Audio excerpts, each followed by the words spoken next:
Hello friends, good morning everybody. स्वागत है आपनु indirect स्पीचना lecture 8 आठमा लेक्चरनी अंदर। दोस्तों, सातमा लेक्चरमां आपणे सेंटेन्सनो चौथो प्रकार एटले के एक्सक्लेमेटरी सेंटेन्सीस विશે વાત કરી। ઉદ્ગાર વાક્યોની અંદર રિપોર્ટિંગ વર્બ કેવી રીતે મૂકવું, કનેક્ટિવ શું મૂકવો, એની અંદર ઉદ્ગારનું વિધાનમાં રૂપાંતર કેવી રીતે કરવું વગેરે વગેરે ફેરફારો આપણે શીખ્યા। દોસ્તો, આજે આપણે આગળ વધીએ। પાંચમો પ્રકાર સેન્ટેન્સનો અને એ છે લેટ ફોર રિક્વેસ્ટ। વિનંતી સૂચક વાક્યો। જે વાક્યની શરૂઆત લેટ વડે થતી હોય એ વાક્ય વિનંતીનું સૂચન કરે છે, એટલે લેટ વાળા વિનંતી સૂચક વાક્યો કહેવાશે। એને ઓળખ સિમ્પલ છે દોસ્તો। વાક્યની શરૂઆતમાં લેટ હોય એટલે ઓળખાઈ જશે કે વાક્ય લેટ ફોર રિક્વેસ્ટનું છે। તો હવે યાદ શું રાખવાનું છે? તો રિપોર્ટિંગ વર્બ। દોસ્તો, લેટ વાળું સેન્ટેન્સ હોય એ વિનંતીનું સૂચન કરે છે, માટે એમાં રિપોર્ટિંગ વર્બ સેડ ટુ નું થશે રિક્વેસ્ટેડ। કનેક્ટિવ। દોસ્તો, આ રિક્વેસ્ટ સૂચક વાક્યો છે, માટે આના તમામ નિયમો સેમ ટુ સેમ આજ્ઞાર્થ વાક્યના જ છે। આજ્ઞાર્થ વાક્યમાં પણ પહેલું જ રિપોર્ટિંગ વર્બ કયું હતું? વિનંતી। તો અહીંયા પણ કનેક્ટિવ આવશે સેમ આજ્ઞાર્થમાં। તો એ જ, જો વાક્ય હકાર હોય તો ટુ, નકાર હોય તો not to. Reporting verb requested compulsory, connective હકાર હોય તો ટુ, નકાર હોય તો નોટ ટુ। દોસ્તો, આ લેટ જે વાક્યની શરૂઆતમાં છે એનું શું કરવાનું? ઇનડાયરેક્ટ સ્પીચમાં રૂપાંતર કરતી વખતે આ લેટ યથાવત રાખવાનું છે। લેટનો એલ સ્મોલ કરીને યથાવત રાખવાનું છે। આજ્ઞાર્થ વાક્યની જેમ જ સર્વનામમાં ફેરફાર થશે, કાળમાં ફેરફાર થશે નહીં, સમીપતા સૂચક શબ્દમાં ફેરફાર થશે। તો એકદમ સિમ્પલ રૂલ છે અહીંયા। રિપોર્ટિંગ વર્બ રિક્વેસ્ટેડ, કનેક્ટિવ હકારમાં ટુ, નકારમાં નોટ ટુ, ઇનડાયરેક્ટ સ્પીચમાં લેટ યથાવત રાખવું, સર્વનામમાં ફેરફાર કરવો, કાળમાં ફેરફાર કરવો નહીં, સમીપતા સૂચક શબ્દોમાં ફેરફાર કરવો। તો ચાલો દોસ્તો એક્ઝામ્પલ્સ જોઈએ એના। 21 Sania said to her mother let me watch TV. અહીંયા લેટ જોઈને ખ્યાલ આવી કે વાક્ય લેટ ફોર રિક્વેસ્ટનું છે, તો પહેલો જ ફેરફાર સેડ ટુ નું શું કર્યું? રિક્વેસ્ટેડ। તો સાનિયા રિક્વેસ્ટેડ હર મધર। સંયોજક। જો આપેલું વાક્ય હકાર છે તો સંયોજક મૂક્યું ટુ। લેટનો એલ સ્મોલ કરીને લેટ યથાવત। સર્વનામમાં ફેરફાર। મી પહેલો પુરુષ છે તો બોલનારના પુરુષ વચન મુજબ ફેરફાર સાનિયા, તો મીનું થયું હર। કાળમાં ફેરફાર કરવાનો નથી એટલે વોચનું વોચ યથાવત। ટીવી। તો જવાબ તૈયાર થયો દોસ્તો। Sania requested her mother to let her watch TV. Example number 22 Chintu said to the teacher let me go home. Let માટે સેડ ટુ નું થયું રિક્વેસ્ટેડ। હકાર વાક્ય છે, સંયોજક મુકાયું ટુ।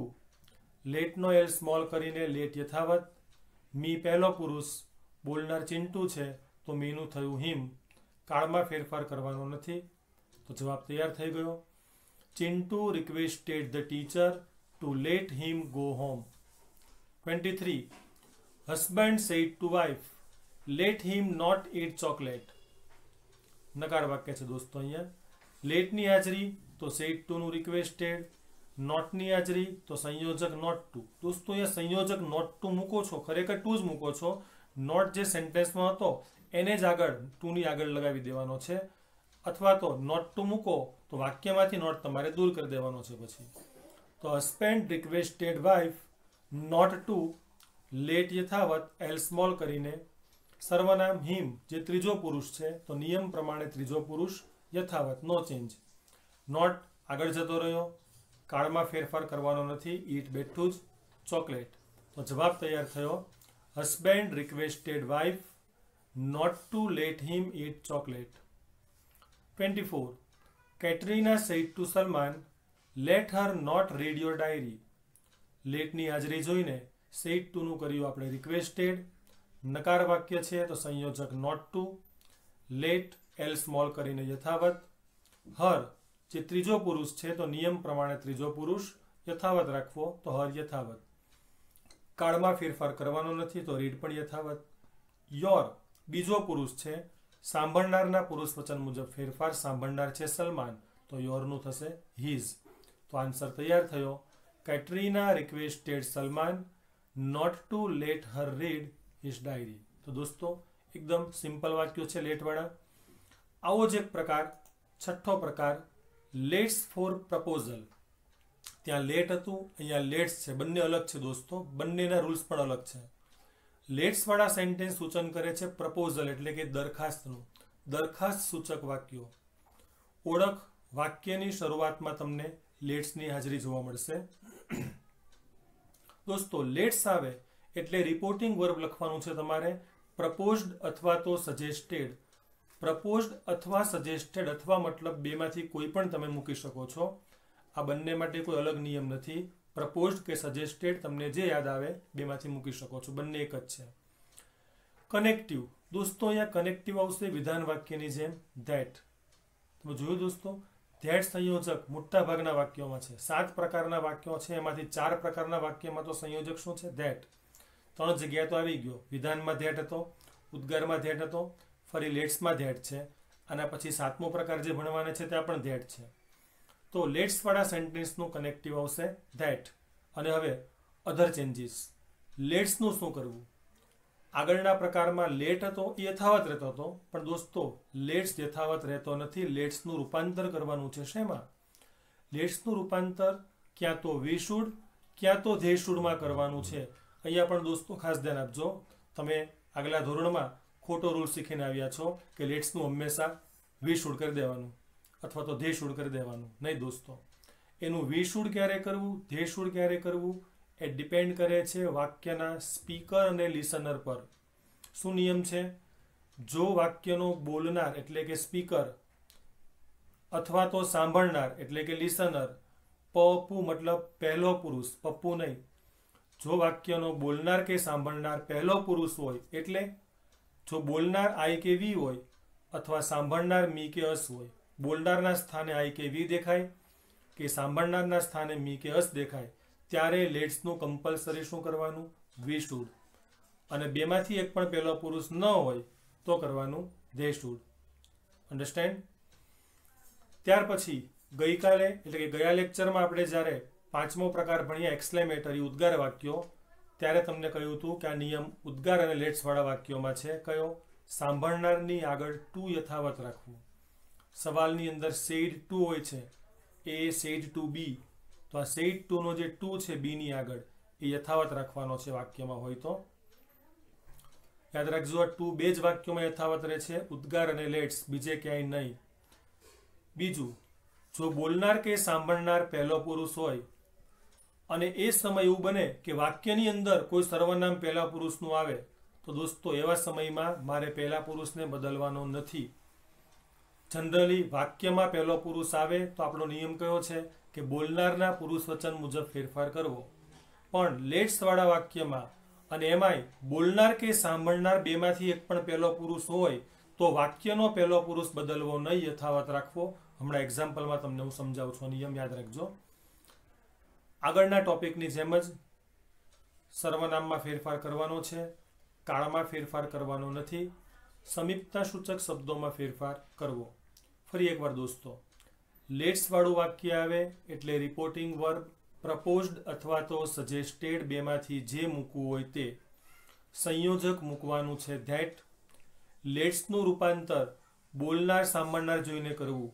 જો બોલનાર અથવા તો સાંભળનાર બેમાંથી એક પણ પહેલો પુરુષ હોય તો લેટ્સનું વી શુડ કરવું, નહીતર ધે શુડ કરવું।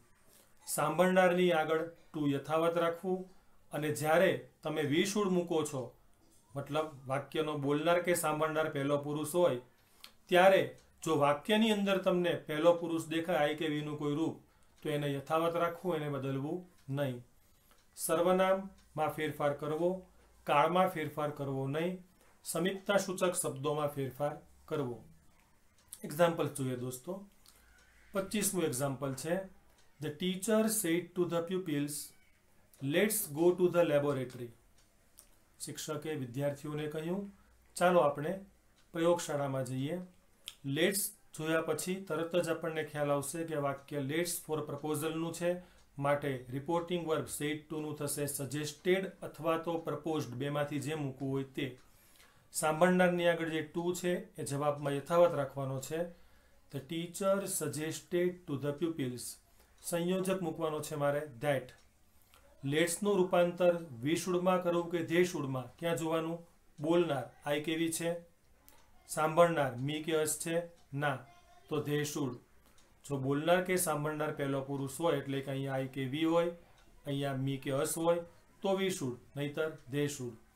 કાળમાં કોઈ ફેરફાર કરવાનો નથી, ગો બેઠું જ, ટુ ધ લેબોરેટરી પણ બેઠું જ. તો જવાબ તૈયાર થયો દોસ્તો. The teacher suggested to the pupils that they should go to the laboratory. Sentence number 26. I said to Mala, let's play chess. Let's જોયા પછી રિપોર્ટિંગ વર્બ ખ્યાલ આવ્યો કે મારે મૂકવાનું સજેસ્ટેડ અથવા તો પ્રપોઝડ, બેમાંથી જે મૂકવું હોય તે. આપણે શું કર્યું દોસ્તો? એક વાક્યમાં સજેસ્ટેડ, એકમાં પ્રપોઝડ, એકમાં સજેસ્ટેડ, એકમાં પ્રપોઝડ, બંનેનો યુઝ કર્યો છે રેન્ડમલી. તો સેડ ટુ નું પ્રપોઝડ, સાંભળનારની આગળ ટુ યથાવત, તો ટુ માલા. સંયોજક મુકાશે ધેટ. લેટ્સનું રૂપાંતર કરતા પહેલા મારે બોલનાર સાંભળનાર ચેક કરી લેવાનો. બોલનાર છે આઈ, મતલબ પહેલો પુરુષ, માટે લેટ્સનું થયું વી શુડ. કાળમાં ફેરફાર કરવાનો નથી, પ્લે બેઠું જ, ચેસ બેઠું જ. તો જવાબ તૈયાર થયો. I propose to Mala that we should play chess. 27. Siya said to Shyam let's visit the zoo. Let's જોયા પછી રિપોર્ટિંગ વર્બ ખબર પડી કે સજેસ્ટેડ અથવા પ્રપોઝડ, સાંભળનારની આગળ ટુ યથાવત, ટુ શ્યામ, સંયોજક મૂક્યું ધેટ. લેટ્સનું રૂપાંતર કરવા માટે બોલનાર ચેક કરો, પહેલો પુરુષ છે આઈ કેવી નથી, સાંભળનાર ચેક કરો, પહેલો પુરુષ છે મી કે અસ નથી, તો લેટ્સનું ધે શુડ. કાળમાં ફેરફાર કરવાનો નથી, તો વિઝિટ યથાવત, ધ ઝૂ. તો આન્સર તૈયાર થયો. Siya suggested to Shyam that they should visit the zoo. Example number 28. The teacher said to us, let's play antakshari. Let's જોયા પછી ખ્યાલ આવ્યો કે રિપોર્ટિંગ વર્બ સેડ ટુ નું કરવાનું છે પ્રપોઝડ અથવા સજેસ્ટેડ, બેમાંથી જે મૂકવું હોય તે. સાંભળનારની આગળ ટુ રાખવાનો છે, તો ટુ અસ. સંયોજક મૂક્યો ધેટ. લેટ્સનું રૂપાંતર કરવા માટે ચેક કરવાનું બોલનાર સાંભળનાર. બોલનાર ધ ટીચર, બોલો પહેલો પુરુષ છે નથી, સાંભળનાર અસ, મી કે અસ પહેલો પુરુષ છે, માટે લેટ્સનું થયું વી શુડ. કાળમાં ફેરફાર કરવાનો નથી, માટે પ્લે યથાવત, અંતાક્ષરી. તો જવાબ તૈયાર થયો. The teacher proposed to us that we should play antakshari. અને last sentence 29. Aarav said to me let's complete our project. Let's જોઈને ખ્યાલ આવ્યો કે મારે સેડ ટુ રિપોર્ટિંગ વર્બ લખવાનું છે, સજેસ્ટેડ અથવા પ્રપોઝડ, સાંભળનારની આગળ ટુ યથાવત, ટુ મી. લેટ્સનું રૂપાંતર કરવા માટે બોલનાર સાંભળનાર ચેક કરીએ. બોલનાર છે આરવ એટલે કે હી, સાંભળનાર છે મી જે પહેલો પુરુષ છે, માટે લેટ્સનું થયું વી શુડ. ક્રિયાપદમાં કોઈ ફેરફાર કરવાનો નથી, તો કમ્પ્લીટ અવર. દોસ્તો પેલો નિયમ યાદ કરો. હવે જો વાક્યનો બોલનાર અથવા તો સાંભળનાર બેમાંથી એક પણ પહેલો પુરુષ હોય, એટલે કે જ્યારે તમે લેટ્સનું વી શુડ કરો છો ત્યારે જો વાક્યમાં તમને કોઈ પહેલો પુરુષનું સર્વનામ દેખાય છે અવર, તો એને ચેન્જ કરવું નહીં. હમણાં જ આપણે નિયમ જોયો. જો બોલનાર કે સાંભળનાર પહેલો પુરુષ હોય તો વાક્યમાં રહેલો પહેલો પુરુષ યથાવત રાખવો, માટે અવરને આપણે ચેન્જ કરવાનું નથી. આપણે એને ગ્રીન કલરથી બતાવ્યું છે, આ ખાસ નિયમ. શા માટે?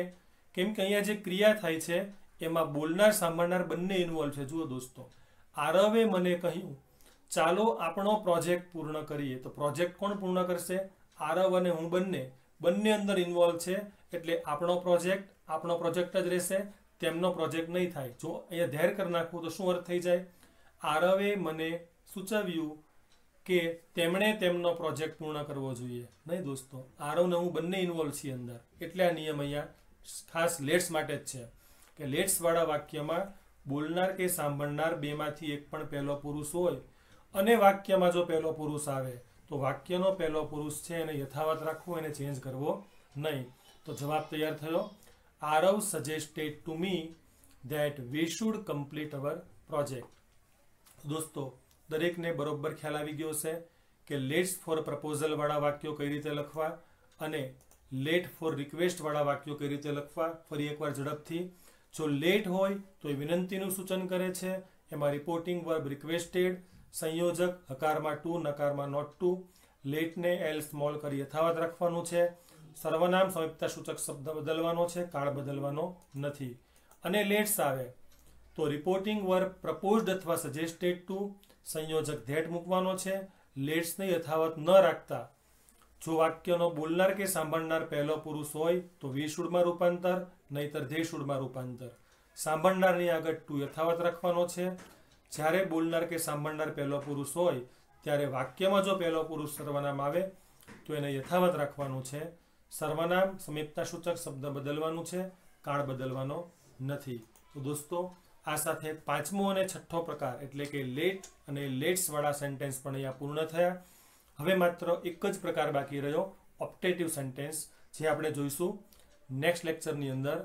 દોસ્તો, ફરી એકવાર બધું જે પ્રમાણે સ્લાઇડમાં મેં આપ્યું છે એ જ પ્રમાણે નોટની અંદર દરેક નવો ટોપિક નવા પેજ પર ઉતાર્યા કરવાનો છે. અને એક્ઝામ્પલ્સ જે છે એના જવાબ સ્લાઇડમાંથી ઉતારવાના નથી. તમારા પેમ્પલેટમાં સવાલ છે જ. આ બધા સવાલ લખી જાતે પેન્સિલથી જવાબ લખો અને પછી સ્લાઇડની અંદર જવાબ ચકાસો કે તમારા જવાબમાં ક્યાં મિસ્ટેક છે. તો જ દોસ્તો તમને આવડશે, તમને જાતે લખવાનો કોન્ફિડન્સ આવશે, તો જ તમને ડાયલોગની અંદર લખવા માટે ફાવટ આવશે. તો આ સાથે દોસ્તો આજનો લેક્ચર અહીંયા સમાપ્ત કરીએ છીએ. ફરી નવા લેક્ચરમાં આપણા છેલ્લા પ્રકાર સાથે મળીશું. ત્યાં સુધી તમામ વાલા વિદ્યાર્થી મિત્રોને ગુડ બાય. જય શ્રી કૃષ્ણ.